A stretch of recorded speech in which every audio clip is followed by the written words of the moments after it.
ပြီးလေ့လာမယ်ဆိုတော့ကျွန်တော်ဒါပတ်ချစ်ကိုကျွန်တော်လေ့လာမယ်ပေါ့နော်အဝယ်ပိုင်းကိုလေ့လာမယ်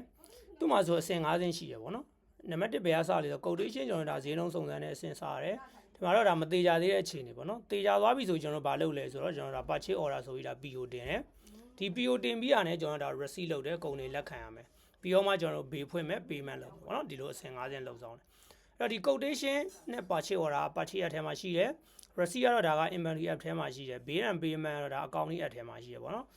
်အကောင့်တွေကိုဘယ်ချိန်မှာစထီလဲဆိုတော့ဒီဘေးလုပ်တဲ့အချိန်မှာဘေးဖွင့်လိုက်တဲ့အချိန်မှာအကောင့်တွေကိုစထီရပေါ့နော် stock valuation မှာ debit နဲ့ AB မှာ credit ထိလိမ့်မယ်ပြီးတော့မှထားပါတော့ကျွန်တော်ဒါ payment ဒါ payment လုပ်တဲ့အချိန်က AB မှာdebit နဲ့ bank on cash မှာ credit ထွက်လိုက်မယ်နော်အဲ့လိုပုံစံစပြီးထိရအဲ့ဆိုရင်ကျွန်တော်တို့စမ်းကြည့်ရဟုတ်ပြီထားပါကျွန်တော်ကနေယူပေါ့နော်အဲ့တော့ကျွန်တော်မောင်းစီရတယ်ပေါ့နော်ဒါကျွန်တော်ဝယ်မဲ့ banner ကိုကျွန်တော်ရိုက်နှိပ်လိုက်မယ်ရိုက်ပြီး create လုပ်လို့ရမယ်နော်ရှိရဆိုတော့ရှိပြီးသားဆိုတော့ကျွန်တော်ကဒါရွေးချယ်ရုံပဲပေါ့နော်ပြီး banner reference တွေပါထည့်ဖို့လိုရင်ထည့်မယ်ထည့်ဖို့မလိုမထည့်ဘူးပြီးတော့ကျွန်တော်ဘယ်လို currency နဲ့ဝယ်မှာတော့ MMK နဲ့ဝယ်မှာလား USD နဲ့ဝယ်မှာလားကိုဝယ်မဲ့ currency ကိုထည့်လို့ရမယ်ပြီးတော့မှကျွန်တော်ဝင်ကျင်တဲ့ဂိုတောင်ပေါ့နော်ဘယ်ဂိုတောင်နဲ့ကိုဝင်ကျင်တာလဲပေါ့ဒါတွေထည့်မယ်ပြီးတော့မှ add product ကျွန်တော်ဝယ်မဲ့ product ပေါ့နော်ထားပါတော့ raw one ကျွန်တော်အခု100ဝယ်မယ်ပေါ့အဲ့လိုပဲ RAW raw 2ပေါ့နော်အဲ့ကျွန်တော်ဒီ product မှာokay category မပါသေးဘူးကျွန်တော်ဒါ raw ဆိုတာတွေခဏထည့်လိုက်မယ် category မချိန်ရသေးတယ်နော်ဟုတ်ပြီဒီကောင်ကိုလည်းကျွန်တော်ကအခု100ဝယ်မယ်ဒါပါတော့ဒီကောင်က3500ဒါပါ3000နော်သူချလာတယ်ဟုတ်ပြီကျွန်တော်ဒါလေး information လေးထည့်ပြီးကျွန်တော် save ထားလိုက်မယ်ဒါပါလဲဆိုတော့ record for quotation ပေါ့နော်ဒါ quotation အဆင့်ထွက်နေလိမ့်မယ်ဒီမှာကြည့်လို့ရှိရင်လည်းသူကဗာလဲ RFQ လို့ပေါ်နေလိမ့်မယ်နော်ဒါ quotation အဆင့်ပဲတေးကြပြီဆိုတော့ကျွန်တော်တို့ဘာလုပ်လဲဆိုတော့ confirm order ဆိုတဲ့ cloud လေးကိုနှိပ်လိုက်မယ်ဒါက purchase order အတင်ပြီးသွားပြီ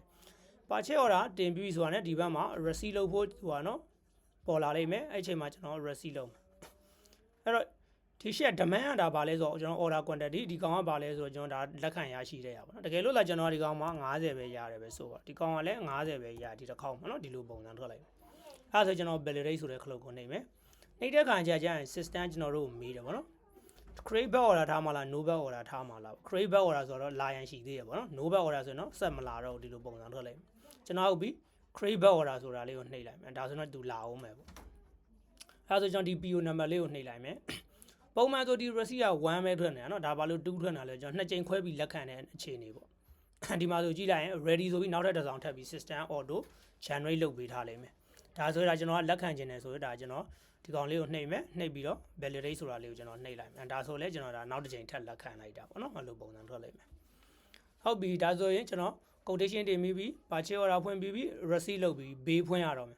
ဘေးဖွင့်တဲ့ချိန်မှာကျွန်တော်ဘယ်ကဖွင့်ရမလဲဆိုတော့ account လေးကနေလာဖွင့်ရမယ်ပေါ့နော်အဲ့ဒါဆိုရင်ဟုတ်ပြီကျွန်တော် account လေးကိုသွားမယ်ဒီ banner ပေါ့နော် banner တဲ့ကဘေးအဲ့ဒါပြင်ကျွန်တော် new ခေါ်လိုက်မယ်ဒီ auto complete ဆိုတဲ့နေရာမှာခုနတစ်ဖက်မှာရိုက်ခဲ့တဲ့ purchase မှာရိုက်ခဲ့တဲ့ဒီ PO number လေးကိုကျွန်တော်ဒီမှာလာထည့်ပေးလိုက်မယ်ပြီးတော့မှကျွန်တော်ဗာထည့်တယ်ဆို B date လေးထည့်တယ်ထည့်ပြီးတော့ကျွန်တော် confirm ဆိုတာလုပ်လိုက်မယ်အဲ့ဒါဆိုရင်ကျွန်တော်တော့ဆိုပဲเนาะဒီ journal item မှာကြည့်လိုက်ရင် valuation မှာ debit နဲ့ A เนาะ AB မှာ credit system ဝင်သွားတယ်ဒါကျွန်တော်ငွေမချေရသေးတဲ့အခြေအနေပေါ့အဲ့တော့ငွေမချေရသေးတဲ့အခြေအနေမှာဆိုရင်ကျွန်တော် accounting တွေက reporting တွေက HP တွေပဲမှာဆိုကျွန်တော်ဒါ pay and sheet စရင်းတွေဒီလိုပေါ်နေလိမ့်မယ်ပေါ့เนาะရရန်ရှိဆိုလဲ H receivable ထဲမှာကျွန်တော်သွားကြည့်ရမယ်ဟုတ်ပြီကျွန်တော်ငွေပေးတယ်လို့ပဲယူဆကြည့်ပါเนาะကျွန်တော်က4သိန်းပေးရမယ်ဒါပေမဲ့ကျွန်တော်ပေးလိုက်ရတာ3သိန်း8000ပဲပေးလိုက်ရတယ် cut discount ပေါ့နော်သူက2သိန်းကျွန်တော် discount ပေးတဲ့အခြေအနေပဲဆိုပါတော့အဲဒါဆိုရင်ကျွန်တော် transition ခေါ်မယ် new ခေါ်မယ်ဒါပါဒီမှာ label ကကိုကြိုက်တဲ့တရားရေးလို့ရမယ်နော်ပြီးတော့ partner ဘာလို့လဲဆိုတော့မောင်းဒါတော့ကျွန်တော်မှန်အောင်ရွေးပေးဖို့လိုမယ်အဲ့ဒါမှ system auto reconcile လုပ်ဖို့အတွက်ကျွန်တော်တို့ကိုရှာ data တွေကိုရှာပေးမှာပေါ့နော်မဟုတ်လို့ရှိရင်ကျွန်တော်တို့ကနည်းနည်းလေးရှာဖွေရတာခက်နေလိမ့်မယ်အဲကျွန်တော်ကငွေကဘယ်လောက်ပေးလဲဆိုတော့3သိန်းနဲ့မှ7000ပေးလိုက်တယ်နော်3သိန်း7000ပေးလိုက်တယ်ပြီးတော့မှအဲ့ဒါ close ပေါ့ဟုတ်ပြီသူက1 reconcile လို့ပေါ်နေလိမ့်မယ်အဲ့တော့ဒီချိန်မှာကျွန်တော်တချို့ information တွေထည့်ခြင်းတယ်ပေါ့နော်ထည့်ခြင်းကျွန်တော်ဘာချင်းရမလဲဆိုတော့ list ဆိုတာလေးကိုချိန်လိုက်မယ်နော်ကျွန်တော် reconcile လုပ်ခြင်းဒီ canvas ဆိုတာလေးနဲ့မှကျွန်တော် reconcile လုပ်လို့ရမှာနော်အဲ့တော့ list ဆိုတာလေးချိန်လိုက်မယ်ပြီးမှတချို့ data ပေါ့နော် information တွေဒီ note မှာထည့်ခြင်းတော့ဒီ reference မှာပေါ့ထည့်ခြင်းတော့ဒါတွေတော့မိမိအဆင်သေးသလိုဒါတွေတော့ထည့်လို့ရမယ်ပေါ့နော်အဲ့တော့ကျွန်တော် reconcile လုပ်မယ်ဆိုတော့ canvas ကိုချိန်လိုက်မယ်ပြီးတော့မှကျွန်တော်တို့က1 reconcile ပေါ့နော်ဒီကောင်လေးကိုကျွန်တော် select မှတ်ပေးလိုက်မယ် တော့မှတ်လိုက်တဲ့အချိန်မှာ system ကပါလေ4သိန်းတန်ကို4သိန်းပေးရမယ်ကျွန်တော်3သိန်း8000ပဲပေးတာမို့လို့ system partial ပိတ်လို့ပေါ်လိမ့်မယ်နော်အဲ့ဒါဘယ်မှာကြည့်လို့ရလဲဆိုတော့ဒီ banner တွေကဘေးမှာသွားကြည့်လိုက်လို့ရှိရင်လေဒီမှာ partial ပိတ်လို့ပေါ်နေလိမ့်မယ်တကယ်တော့ကျွန်တော်က2000က discount receipt ထည့်ရမှာပေါ့နော်ဒီလိုအခြေအနေပေါ့အဲ့ဒါဆိုသူဒီ fully ပိတ်ပေါ်ရမယ်ဟာပေါ့နော်ဒီလို partial ပိတ်လို့ပေါ်လို့မရဘူး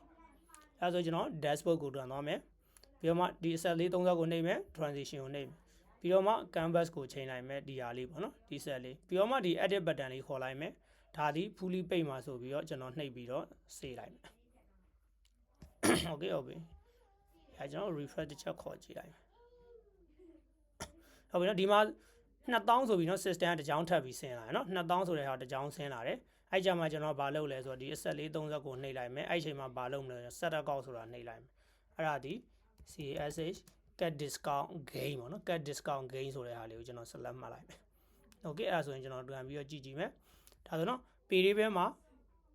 တစ်ကြောင်း cat discount gain ဆိုတဲ့ဂျာနယ်မှာတစ်ခုပေါ့နော်အဲ့ဒါဆိုရင်ကျွန်တော်ဒီ banner တွေကဘေးကိုတွားကြည့်လိုက်မယ်ဒါဆိုရင်ဒီကောင်ဘယ်လိုပေါ်သွားလဲဆိုတော့ပိတ်ဆိုတဲ့ဟာလေးပေါ်သွားလိမ့်မယ်နော်ခုနကတော့ partial ပိတ်ထွက်နေအဲ့တော့ဆိုတော့2000လောက် discount အနေနဲ့ကျွန်တော်ရဲ့ဒီ BNN မှာဝင်သွားမှာပေါ့ဒီလိုပုံစံလေးထွက်လိုက်မယ်ဒါကတော့ purchase process ရဲ့ဒါအစင်ငယ်ဒါလှုပ်ဆောင်ပုံလေးပါ